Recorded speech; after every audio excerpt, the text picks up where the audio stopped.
In 1943, Franklin D. Roosevelt boarded an aircraft called the Dixie Clipper to become the first U.S. president to ever fly while in office. This was at a time when flying was deemed dangerous, but that single flight would go on to break records. Roosevelt became the first president to cross an ocean by air, the first to visit 3 continents, and the first to cross the equator 4 times. And from that moment, presidential air travel has transformed from a flying all-metal into a flying fortress, so secure that being in the air is actually safer than being anywhere on Earth. Today, when the President of the United States travels abroad, he does so aboard one of the most iconic aircraft in the world, the Airforce One. Technically, Airforce One isn't the name for a single plane. It's the official call sign for any aircraft carrying the president.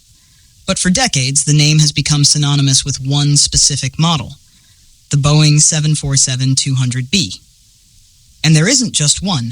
There are actually 2 identical planes, each custom-built by Boeing and then heavily modified by the U.S. military. Standing nearly 20 meters tall and stretching an incredible 76 meters in length, Air Force One is longer than most commercial jets. With a weight of over 378 tons at takeoff, the Air Force One can soar to altitudes of 45,100 feet, higher than any passenger aircraft, allowing it to fly above storms, and in theory, avoid certain threats. Yet despite its size, the plane can reach speeds of up to 965 kilometers per hour, almost as fast as an F-16 fighter jet. Whether it's short distances or long journeys, Air Force One is always ready to transport the President of the United States anywhere in the world. Inside the Air Force One lies a 4,000 square foot 3-level command center designed to keep the President alive, informed, and in control, no matter where they are. The upper deck is the telecommunications center. It's equipped with multi-frequency radios for air-to-air, air-to-ground, and satellite communication. This allows the President to securely communicate with the Pentagon, military forces, or even other world leaders, and authorize emergency actions in the middle of a nuclear crisis, mid-flight. The lower deck acts as the cargo hold, equipped with a self-contained baggage handling system and backup supplies for long-range missions.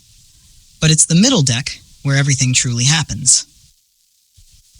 At the quiet forward section lies the presidential suite, often called the Flying Oval Office. It's complete with a private office, a bedroom, and a private shower. Lying close by is a simple-looking briefcase, known as the nuclear football. Wherever the president goes, so does the briefcase. It is usually carried by a military aide, and it contains the codes and protocols to authorize a nuclear strike from anywhere in the world. And it never leaves the president's side, not even on vacation. Just close to the presidential suite is a fully stocked operating room, complete with advanced medical equipment, special vaccines, and even an extra supply of the president's blood type, just in case the unthinkable happens mid-air. A little further down sits rows of seats for the Secret Service, followed by the aircraft's situation room. It's here that decisions with global consequences can be made in seconds, which is where this image was taken when Obama was in a meeting with his staff in 2009. In the middle of the aircraft sits a large conference and dining area. Just close by are 2 fully equipped galleys, staffed by top-tier military chefs. These kitchens have a capacity of preparing over 100 meals at a single sitting, ensuring that everyone on board can get a plate. A little further down, the plane opens into the work and rest areas used by presidential staff, Air Force crew, and offices for the media who are stationed towards the back of the plane. In total, Air Force One can carry 70 passengers and a crew of 26. The Air Force One is built to act as an airborne bunker. The body of the aircraft is armor-plated. The windows are made of armored glass that can even withstand a nuclear blast on the ground. And every exit has its own retractable staircase, so the president never has to rely on ground equipment that could be tampered with. The plane is also equipped with electronic radar jamming technology that can disrupt enemy radar, missiles, and even possible drone attacks. The plane is also equipped with chaff and flares, which can be released to throw off heat-seeking enemy missiles, including a mirror ball fence that can dazzle infrared guidance systems. And while most would assume that the Air Force One travels with jet escorts, The surprising truth is that it doesn't. The Airforce One is so secure that it rarely travels with jet escorts unless it's during a crisis or a ceremonial display. The only other time it was accompanied by fighter jets was in the event of a crisis like 9/11. Whenever Airforce One is in the air, any non-presidential aircraft must maintain some distance away from it or risk being intercepted. The Airforce One's fuel tank has a capacity of 203,000 liters, giving it a range of 14,000 kilometers, or to put it simply, it can fly from Washington, D.C. to Moscow and back, and still have some distance left over to spare. And if it ever needs to stay in the air for longer, the Airforce One is equipped with an in-flight refueling probe that allows tanker jets to top it up mid-air. Or in other words, in the case of a nuclear war, the president could literally govern the country from the sky. When the Airforce One isn't slicing through the sky, it spends its downtime inside a high-security hangar at Joint Base Andrews, just outside Washington, D.C. The base itself is guarded by military checkpoints and double fencing, and round-the-clock surveillance. But despite all that protection, officials argue that the plane is still far safer in the sky than it is on the ground. Unlike other commercial planes, you may never spot the Airforce One at any ordinary airport, because it always lands at secure military-controlled bases. However, that changes whenever the president travels abroad, when U.S. Secret Service evaluate the airport weeks ahead.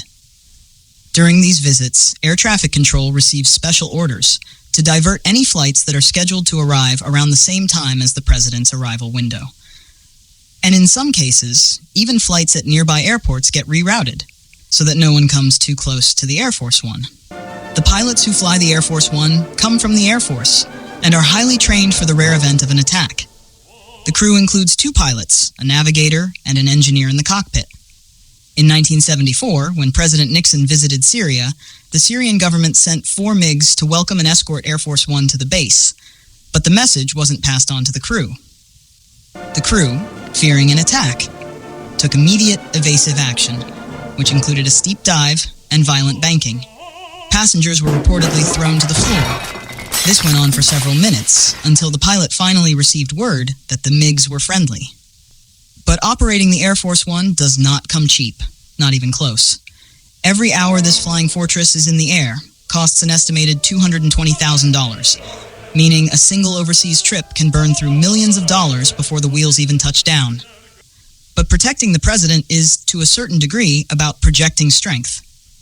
And having the leader of the United States step out in a modest Gulfstream may be considered a sign of weakness. The current Airforce One, the legendary 747-200B, has faithfully served every U.S. president since 1990. But its time is finally coming to an end. In 2018, Boeing was awarded a massive $3.9 billion contract to build 2 brand new 747-8s, aircraft that would become the next generation of Air Force One. Originally scheduled for delivery in 2024, but severe delays, including the chaos caused by COVID-19, have pushed that timeline all the way to 2027. The new aircrafts will be a step further, fitted with state-of-the-art military avionics, next-generation secure communication systems, and an arsenal of advanced self-defense technologies designed to withstand modern threats. In today's world, the U.S. president may have only minutes to make a decision that could affect the entire world, which is why they don't so much as leave the White House. They take a fully functional miniature version of it with them wherever they go. You may want to see the insane logistics that go into planning a presidential trip abroad with this video, or explore the extreme security measures that unfold every time the president travels by road. Thanks for watching. Don't forget to subscribe, like, and share this video.